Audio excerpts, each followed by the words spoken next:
ভারপ্রাপ্ত চেয়ারম্যান জনাব তারেক রহমান এই জিসানের পাশে রয়েছে, জিসানের পরিবারের পাশে রয়েছে। জিসানের বাবা জজ মিয়া, তিনি অত্যন্ত অসহায় একজন মানুষ, এবং বাংলাদেশ জাতীয়তাবাদী দলের ভারপ্রাপ্ত চেয়ারম্যান জনাব তারেক রহমান এই জজ মিয়া এবং এই জিসান প্রতিভাবান ফুটবলার, তার পাশে আমাদের ভারপ্রাপ্ত চেয়ারম্যান জনাব তারেক রহমান রয়েছে, আমরা রয়েছি। এবং আমরা বিশ্বাস করি জিসানের মতো বাংলাদেশের বিভিন্ন প্রত্যন্ত অঞ্চলে আরও অনেক প্রতিভাবান ফুটবলার রয়েছে, এবং বিভিন্ন স্পোর্টসের ইভেন্টের যারা প্রতিভাবান খেলোয়াড় রয়েছে, আমরা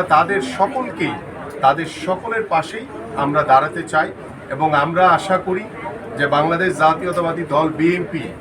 আগামী ফেব্রুয়ারিতে যে নির্বাচন হবে, সেই নির্বাচনে এদেশের সাধারণ মানুষের ভোটে,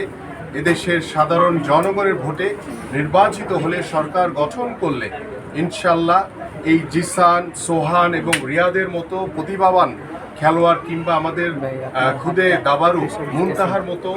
প্রতিভাবান খেলোয়াড়রা যেখানে রয়েছে, তাদেরকে একটি প্ল্যাটফর্মে এনে বাংলাদেশ জাতীয়তাবাদী দল বিএনপি,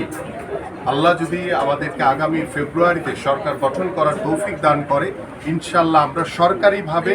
এই জিসান এর মতো যারা প্রতিভাবান ফুটবলার রয়েছে